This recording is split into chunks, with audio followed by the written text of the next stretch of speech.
Le 16 juillet, l'église a célébré la fête de Notre-Dame du Mont Carmel sur le Mont Carmel, dans la ville de Haïfa, au nord d'Israël. Diverses universités ont rencontré des représentants du judaïsme, du christianisme et de l'islam pour approfondir les symboles, le comportement et la vie quotidienne des trois religions monothéistes de la ville sainte. Mardi 18 juillet, l'église russe orthodoxe de Jérusalem, aux côtés de nombreuses autorités civiles et religieuses, a célébré la réouverture du grand complexe de l'époque tsariste. La fin du camp d'été à la Fondation Jean-Paul II à Bethléem et la remise des diplômes à la connaissance de la langue italienne dans 21 jeunes palestiniens. Retour sur l'histoire et le programme éducatif du Conservatoire national Édouard Saïd à travers le regard des étudiants et des enseignants de l'Institut.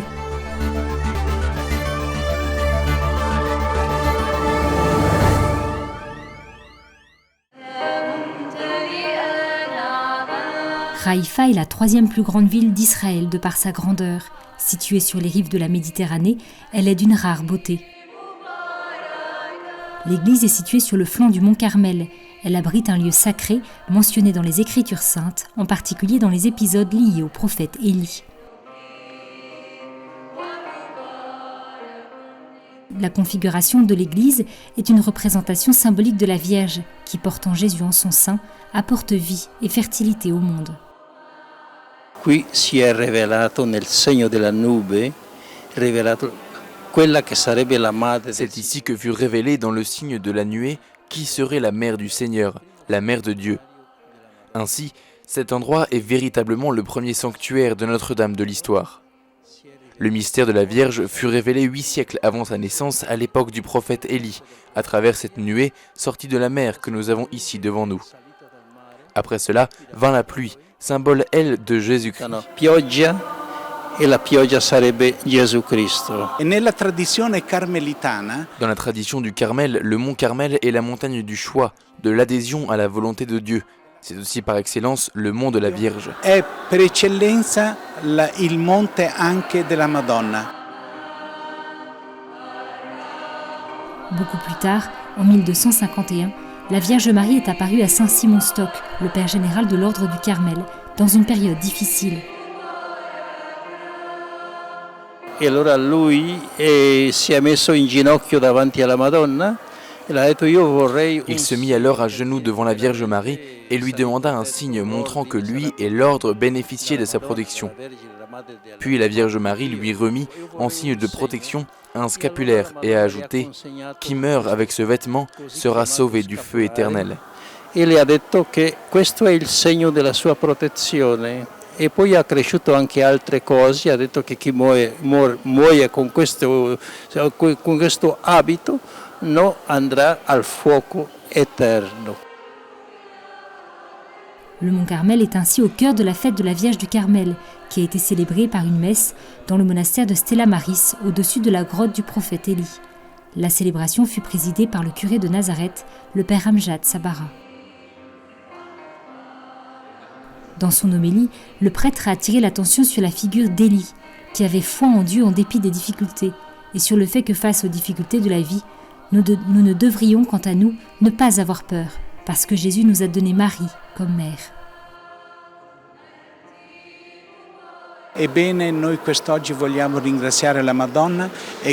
Aujourd'hui, nous souhaitons remercier Notre-Dame et lui demander de protéger nos familles, nos peuples, toutes nos paroisses, toutes nos institutions qui ont tant besoin de paix et de réconciliation dans ce Moyen-Orient si malade et surtout si divisé. Nous prions pour que la Vierge réunisse en elle tous ses enfants.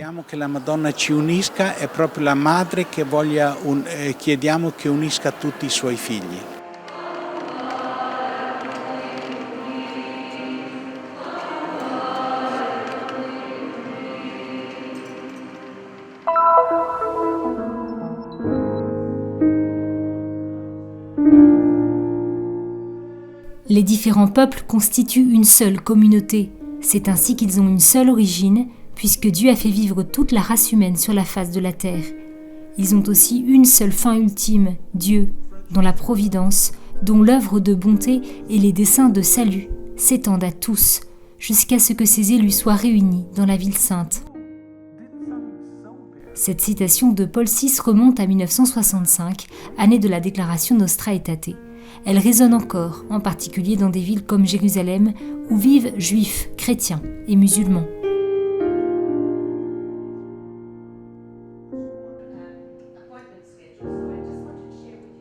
Pour apprendre à connaître cette réalité, quelques étudiants de l'Université européenne de Rome se sont rendus à l'Institut pontifical Notre-Dame pour assister au forum interreligieux intitulé « Jérusalem et les religions monothéistes, symboles, modes de vie et quotidien ». Il s'agit de l'un des lieux centraux du christianisme et je crois que cette ville a beaucoup à enseigner au monde. Je crois et j'espère que les générations futures pourront contribuer à ce processus de paix et je suis sûr que cela arrivera.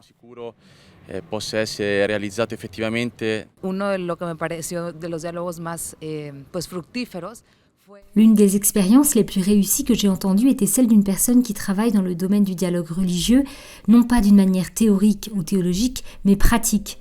Un endroit où les gens partagent leur sagesse, où ils prient ensemble. J'ai vu que cela pouvait faire une grande différence dans la vie quotidienne et dans le processus de paix.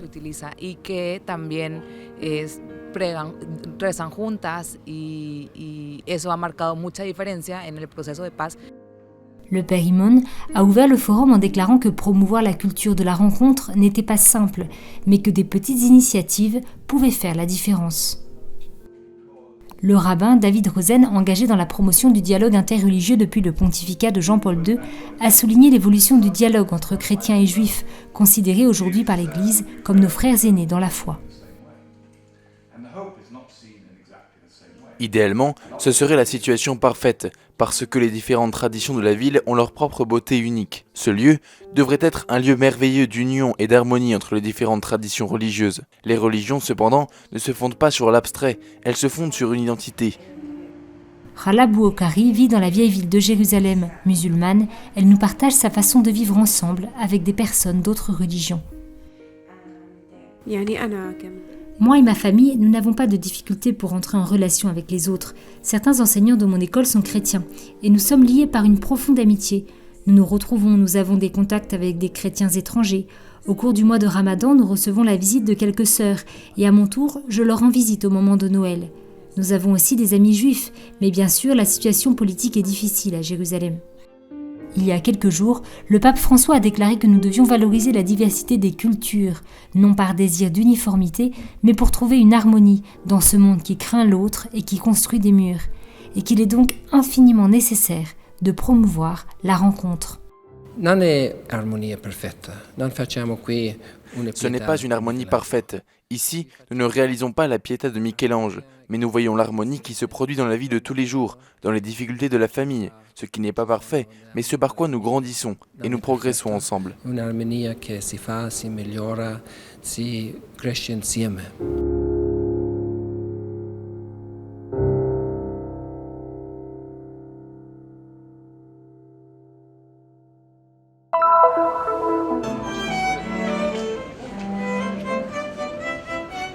Mardi 18 juillet, l'église russe orthodoxe de Jérusalem, aux côtés de nombreuses autorités civiles et religieuses, a célébré la réouverture du grand complexe de l'époque tsariste dédié à son fondateur, le grand-duc Serge Alexandrovitch Romanov. Situé dans le centre de Jérusalem, à côté de la cathédrale de la Sainte Trinité, l'édifice de la mission Saint-Serge est considéré comme l'un des bâtiments les plus élégants de la ville, construit avec des pierres provenant directement de Russie. Fondé en 1890, le complexe a été utilisé d'abord comme une auberge pour les pèlerins et comme centre de la Société impériale orthodoxe de Palestine, la plus ancienne ONG à l'origine de projets humanitaires dans toute la Russie.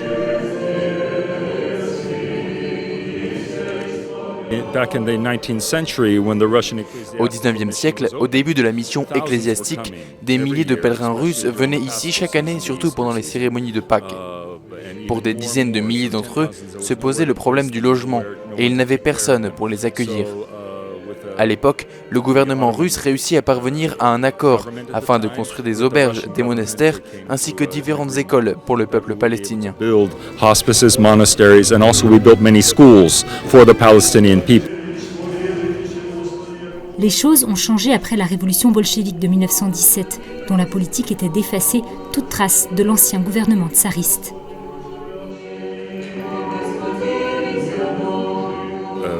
Ce fut une période très difficile. La Russie était complètement isolée, et donc la mission, en Palestine, les monastères et les autres bâtiments furent abandonnés. Une grande partie du complexe fut vendue par l'Union soviétique à l'État d'Israël, qui en fit le siège du ministère de l'écologie jusqu'en 2008. Puis un accord bilatéral entre les deux États permit le retour de la mission Saint-Serge à son propriétaire d'origine, le patriarcat orthodoxe de Moscou.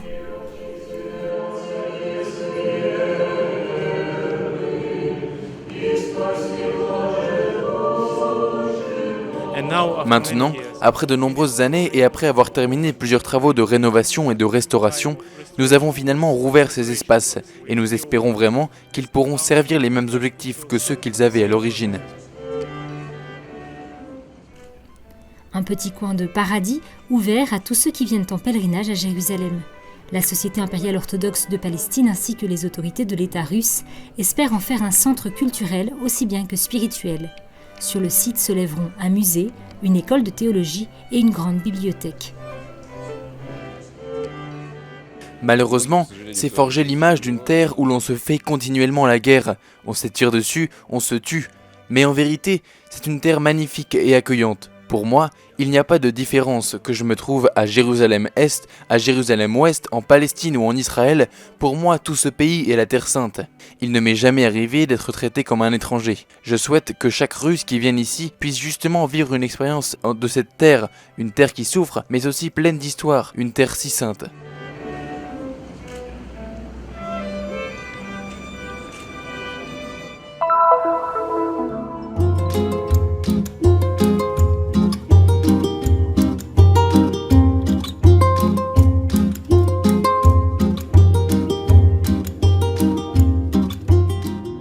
Lundi 17 juillet, le troisième camp d'été de jeunes Palestiniens intitulé « L'harmonie entre les peuples » s'est terminé sur un spectacle de danse. Organisé par la Fondation Jean-Paul II à Bethléem et par l'Académie Children Without Borders, le projet a été réalisé avec le soutien du consulat italien et de l'université italienne de Pérouse. Les jeunes Palestiniens qui sont montés sur scène de différents âges et milieux ont participé à 2 semaines intensives de danse et de théâtre. Au cours du spectacle, se sont succédés danse, récitation et performances artistiques.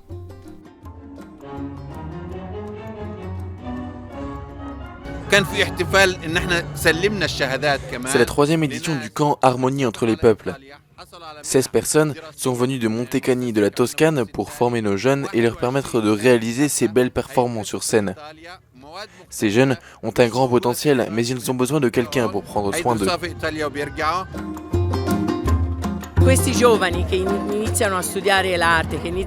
Ces jeunes qui commencent à étudier la danse, la musique, comprennent que l'art peut leur offrir un autre langage, un langage que tous peuvent comprendre, malgré les différences religieuses, politiques et culturelles, et que l'art peut par lui-même créer une vie complètement différente. Possono veramente creare per loro una vita completamente diversa. La soirée a également été l'occasion de remettre des diplômes de connaissance de la langue italienne à 21 étudiants à l'issue de leur cours à la Fondation Jean-Paul II. Un moment marqué par des poignées de main avec diverses autorités civiles et religieuses, y compris le custode de Terre Sainte, le père Francesco Patton, le consul général d'Italie à Jérusalem, Fabio Sokolovic, et le maire nouvellement élu de Bethléem, Anton Salman. C'est un cours excellent et très formateur parce que nous avons étudié 5 jours par semaine. Que ce soit pour moi ou pour les autres, ce cours a été très bénéfique.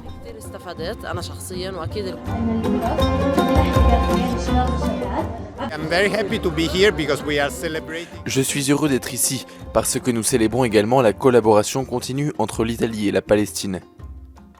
Nous avons également reçu un certain nombre d'étudiants palestiniens qui ont la possibilité d'étudier à Pérouse, une université italienne d'excellence et de prestige, pour être en mesure de retourner en Palestine.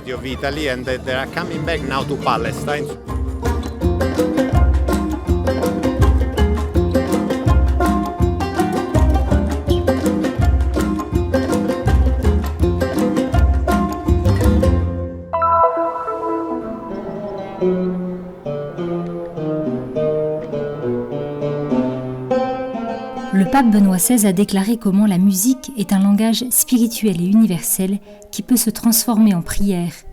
Un idéal devenu la pierre de fondation du Conservatoire national palestinien Edward Said, qui fait partie intégrante de l'université de Birzeit. Le conservatoire offre des cours aussi bien d'instruments de musique orientaux qu'occidentaux, afin d'éduquer à la musique occidentale, tout en veillant aussi à la conservation du patrimoine culturel palestinien.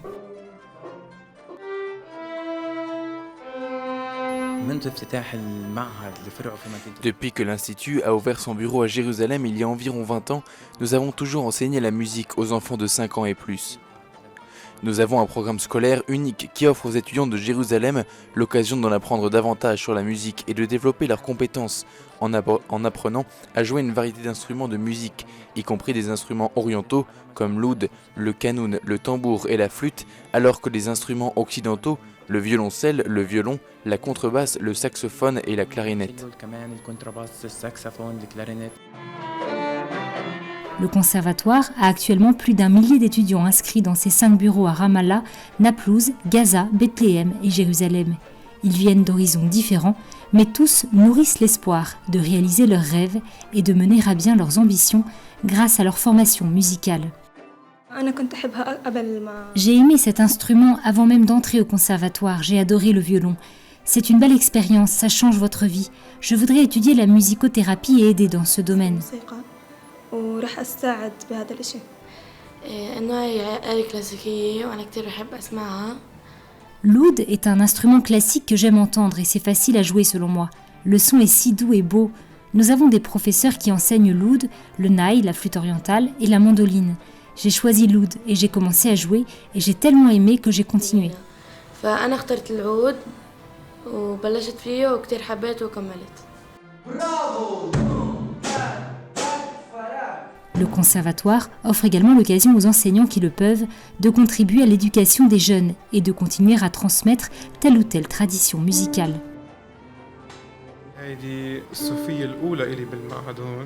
C'est mon premier été au conservatoire. J'ai commencé l'année dernière en tant que professeur suppléant. Je n'avais pensé devenir professeur de musique ou du piano. Mais quand on m'a demandé de venir ici en tant que professeur remplaçant, je me suis impliqué auprès des étudiants qui voulaient apprendre et j'étais heureux d'enseigner et de leur transmettre mes connaissances.